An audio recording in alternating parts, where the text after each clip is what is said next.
sekarang Ki, gadis kuliahan yang mengadakan penelitian di desa itu.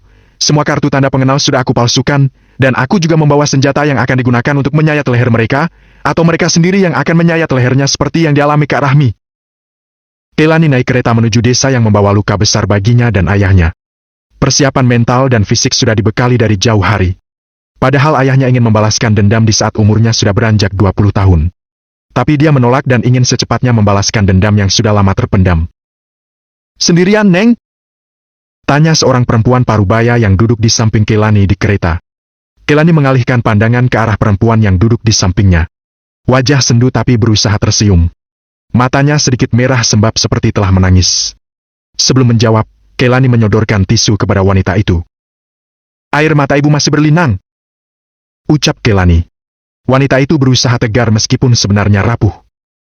"Terima kasih," jawabnya menerima tisu dari Keilani, dan langsung menyeka air matanya. "Aku sendirian, Bu." Keilani menanggapi pertanyaan wanita itu. "Sendirian?" Mata wanita itu langsung membulat terkejut. "Kereta ini menuju desa Kranten. Kenapa kamu sendirian ke sana? Tidak baik bagi seorang gadis sendirian." Wanita itu berusaha mengingatkan tentang keselamatan Keilani jika memasuki desa Kranten. Ucapan wanita itu berhasil membuat Keilani dirundung penasaran. "Aku mengadakan penelitian kampus, Bu," jawab Keilani yang tidak ingin orang lain tahu maksud dari kedatangannya. Sesaat wanita itu menatap ke jendela, dan air matanya berjatuhan lagi. Keilani yang menyaksikannya langsung menyodorkan lagi tisu dengan seuntai senyum. "Maaf ya, saya tidak bisa menyembunyikan kesedihan," ucap wanita itu menerima lagi tisu yang disodorkan Keilani. Keilani menatap wanita itu. Dia berpikir ingin menanyakan kenapa ia menangis. Namun, juga merasa tidak enak karena takut dibilang lancang ikut campur urusan orang lain. "Ibu penduduk asli desa Kranten?" Keilani bersuara membuka percakapan lain agar perjalanan ini tidak membosankan. Mendengar pertanyaan Keilani, wanita itu menggelengkan kepala. Dan sesaat matanya mentap ke depan memikirkan sesuatu. "Siapa yang ibu tuju di sana?" Keilani berusaha mencari informasi. Wanita di sampingnya masih terlihat sedih. Lalu wanita itu menatap Keilani dari ujung kaki sampai ujung rambut. Ada yang dipikirkannya, yaitu khawatir dengan kedatangan Keilani seorang diri ke desa Kranten. Ia takut Keilani jadi korban. "Baliklah ke rumah, desa itu sangat berbahaya bagi seorang gadis," ucapnya tegas. Keilani terpana mendengar kata-kata wanita itu. Dia sama sekali tidak merasa takut dengan peringatan yang ditujukan kepadanya. Justru dia sudah sangat siap, ingin melihat orang-orang yang telah menfitnah ayah dan almarhum kakaknya. Di hati dan pikirannya hanya ada dendam yang membara. "Bu, kenapa desa itu sangat berbahaya bagiku?" Keilani berkata sambil mengikat rambut panjangnya. Tidak ada jawaban. Wanita itu menangis lagi. Tangannya gemetar mengingat sesuatu yang menyakitkan. Dan reaksi wanita ini membuat Keilani semakin penasaran, apa yang terjadi di desa Kranten, karena dia lahir hingga berumur 10 tahun tinggal di desa itu. "Maaf kalau aku bikin ibu menangis." Keilani menundukkan wajah merasa bersalah dengan pertanyaannya. "Pulanglah ke rumahmu. Jangan injakan kaki di desa itu." Wanita itu berkata sambil memegang pergelangan tangan kanan Keilani. Sontak ini membuat Keilani terdiam menatap wanita itu. "Bu, ada apa dengan desa itu?" Wanita itu tidak menjawab. Hanya tatapan tegang menggambarkan betapa ia khawatir dengan keselamatan Keilani. "Hei, Miten! Jangan banyak bicara sama orang asing." Tiba-tiba seorang lelaki bertumbuh gendut mendorong sedikit kepala wanita yang duduk di samping Keilani. Jelas lelaki itu tidak suka atas percakapan yang didengarnya. Dia diam-diam menguping sambil duduk di bangku belakang. "Iya, Bang," jawab wanita yang dipanggil Minten, dengan ekspresi ketakutan. Lelaki gendut itu bangkit berdiri. Lalu ia menatap Keilani sambil melintir kumis tebalnya, tersenyum sambil mengedipkan mata kanan. Ini membuat Keilani memalingkan wajah keluar jendela. Sementara wanita yang bernama Miten hanya diam tidak berani menatap lelaki yang berdiri di sampingnya itu. "Jangan banyak tanya, pulanglah!" Minten berbisik ke Keilani setelah lelaki itu memalingkan sesaat wajahnya ke belakang, dan Minten kembali menatap ke depan takut kalau lelaki itu tahu dan memarahinya lagi. "Tidak usah didengar, istriku ini bicaranya banyak yang tidak nyambung," ucap lelaki itu menatap nafsu sambil melirik tubuh Keilani. Keilani membalas dengan senyum terpaksa dan langsung memalingkan lagi wajah keluar jendela. "Dasar menjijikan!" batin Keilani. Keilani sesekali melirik wanita yang duduk di sampingnya. Semenjak wanita itu ditegur oleh lelaki yang menyatakan diri sebagai suaminya, dia diam dan tidak berani mengobrol lagi.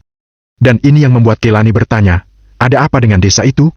Kenapa dia disuruh pulang dan menjauhi desa Keranten? Akhirnya kereta berhenti di stasiun terakhir. Kelani mengambil dan menyandang tas ranselnya, lalu melangkah turun. Sementara itu wanita yang bernama Minten juga melangkah turun diiringi lelaki yang menyatakan suaminya. Minten seperti ketakutan melangkah di depan lelaki itu. Saat Kelani sudah turun dari kereta, dia menatap Minten melangkah di belakang lelaki gendut itu. Dan tidak lama kemudian, Minten memalingkan wajah ke Kelani dan berkata, "Ulang!" Kata tanpa suara, hanya mulut yang bergerak karena Minten takut kalau lelaki di dekatnya tahu dengan apa yang diucapkannya. Kelani hanya terpana menatap wanita yang bernama Minten itu berlalu dari pandangannya. Ada rasa penasaran kenapa dia disuruh balik pulang dan jangan mendekati desa yang akan ditujunya. Namun dengan menyandang tas ransel, Kelani sudah siap-siap ingin memasuki desa itu. Desa di mana tujuannya selama 9 tahun ini. Untuk memasuki desa itu, Kelani jalan kaki menyusuri jalan yang diapit kebun teh. Beberapa rumah berjarak agak jauh sebelum memasuki pusat desa, di mana rumah warisan ibunya sudah ditinggal semenjak dia dan ayahnya meninggalkan desa ini, penuh dengan luka besar. Kelani jalan kaki sambil menikmati keindahan desa. Beberapa orang sibuk di kebun teh memetik daun dan sesekali mereka berbisik-bisik melihat Kelani berjalan sendirian. Saat Kelani melempar senyum kepada ibu-ibu yang sedang memetik daun teh, mereka seperti ragu untuk membalas senyum Kelani. Entah apa yang mereka bicarakan, Kelani tetap melangkah menuju rumah, di mana makam kakaknya dikubur di halaman belakang. Sedang berjalan, tiba-tiba 2 orang lelaki bermotor berhenti di depan Kelani. Kedua lelaki itu tersenyum nafsu melihat kecantikan Kelani meskipun tidak berpakaian seksi. Namun, siapapun yang melihatnya akan langsung tertuju dengan kulit putih mulus dan bertubuh ideal, termasuk 2 orang yang berada di depan Kelani sekarang. Kelani menghentikan langkahnya saat 2 orang lelaki itu menghadangi jalannya. Sementara itu semua orang yang sedang memetik daun teh tidak berani mendekat. Mereka takut untuk ikut campur, desa ini masih sama seperti dulu, yang lemah dan miskin selalu tertindas. "Mau kemana, Neng?" Tanya lelaki berambut keriting kepada Kelani, setelah ia turun dari motor dan berdiri di depan Kelani. "Aku mau cari rumah Pak Kades, Bang." Jawab Kelani datar. "Oh, rumah Pak Jeki, mau kita antar?" Ucap lelaki yang satunya lagi. "Kepala desanya masih sama, yaitu Jeki." Batin Kelani mendengar nama itu disebut. "Aku tidak bisa naik motor kalau duduk terlalu berdempetan," ujar Kelani menunjuk ke motor mereka. Sejenak 2 orang lelaki itu berbisik-bisik.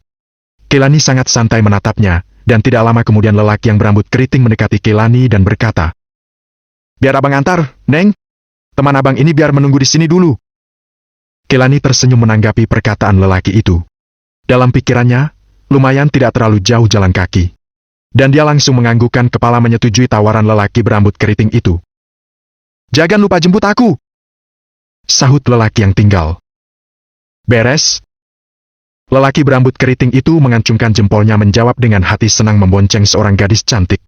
Dalam pikiran lelaki itu berkata, ada daging empuk untuk makan siang, lumayan daripada ke rumah bordil yang harus mengeluarkan uang 4. "Pof Kelani Keki. Aku akan menggunakan kesempatan ini agar mencari tahu tentang keadaan desa ini.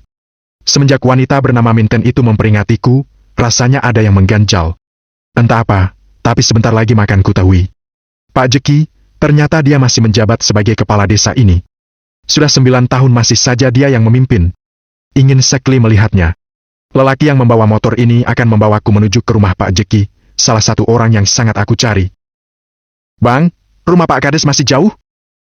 Tanyaku dengan sangat ramah. "Oh, tidak begitu jauh, Neng. Tenang saja, sebentar lagi kita sampai." Jawab lelaki di depanku ini. "Gak mau pegangan, Neng? Nanti jatuh loh." "Gak usah, Bang. Lagian aku bisa kok tanpa pegangan." Tolakku dengan nada baik. Bilang saja ia mau sesuatu lebih. Dasar lelaki berotak selangkangan. Sesaat ku perhatikan arah motor yang melaju sepertinya bukan ke arah pusat desa, tapi lebih mendekati dekat perkebunan karet. Meskipun sudah 9 tahun aku tidak menginjakan kaki di desa ini, bukan berarti aku lupa seluk-beluk jalannya. Sepertinya lelaki ini ingin melakukan kejahatan padaku. Tidak lama kemudian, tiba-tiba motor diberhentikan di dekat kebun karet. Lelaki itu turun dari motornya. Kulihat ke sekitar, sangat sepi dan tidak terlihat satupun manusia yang lewat. Kualihkan pandangan ke lelaki itu, ia menatapku dengan mata merah nafsu. Sudah jelas apa yang ia inginkan. "Kok berhenti di sini, Bang? Rumah Pak Kadesnya di mana?" Tanyaku dengan santai, sambil turun dari motor. Lelaki berambut keriting itu tertawa jahat menatapku dari ujung kaki sampai ujung rambut. Aku tetap berdiri santai menantang tatapannya. Ngapain ke rumah Pak Kades? Di sini saja sama abang. Kita bersenang-senang, cantik. Jawabnya yang terdengar menjijikan. Bersenang-senang? Tidak ada tempat lain, bang? Kenapa harus di kebun karet? Aku tetap santai menanggapinya. Karena di sini sepi dan kita bebas, sayang. Maaf, aku tidak tertarik padamu. Tiba-tiba ia mendekat dan mendorong tubuhku ke semak-semak di tepi jalan ini.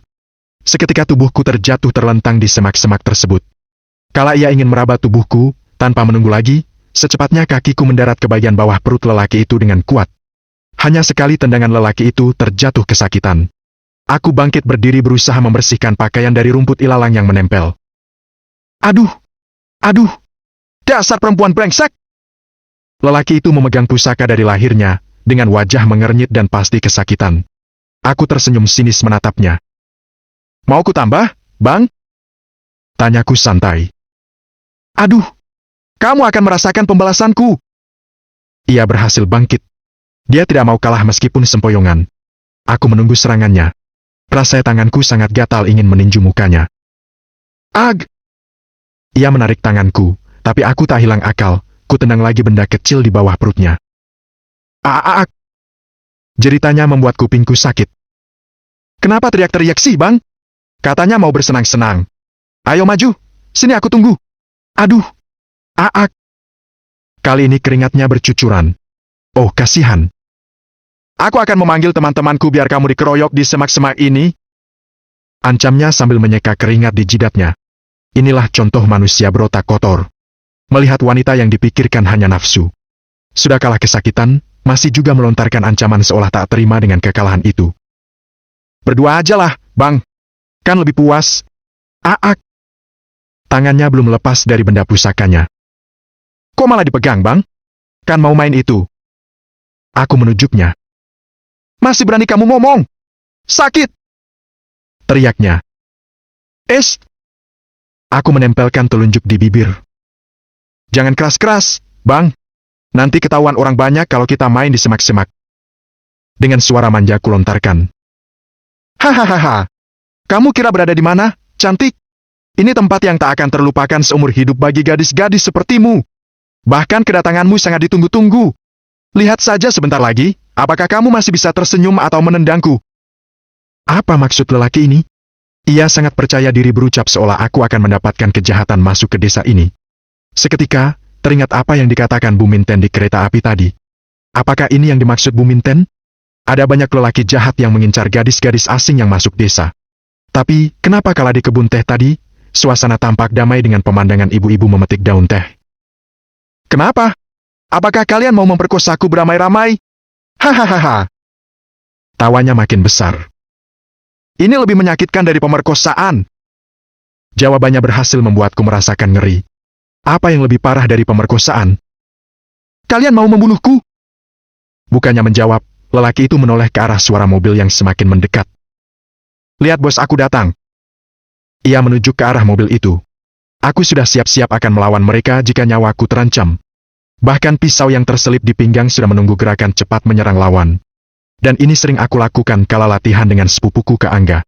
Tak lama kemudian, mobil itu berhenti tak jauh dari dekatku. Niat ingin menyerang lagi lelaki ini terhenti sejenak, karena menunggu siapa yang akan keluar dari mobil itu. Jika aku melarikan diri, sangat mudah bagi mereka mengejar karena mereka punya kendaraan. Tunggu aksi berikutnya, Nona cantik. Tidak lama kemudian, keluarlah dua orang lelaki. Satu lelaki seperti seumuran ayah, dan berkumis tebal, dan seorang lagi lelaki muda memakai jaket kulit berwarna hitam, bertubuh tinggi. Mereka melangkah mendekat. Aku tahu salah satu dari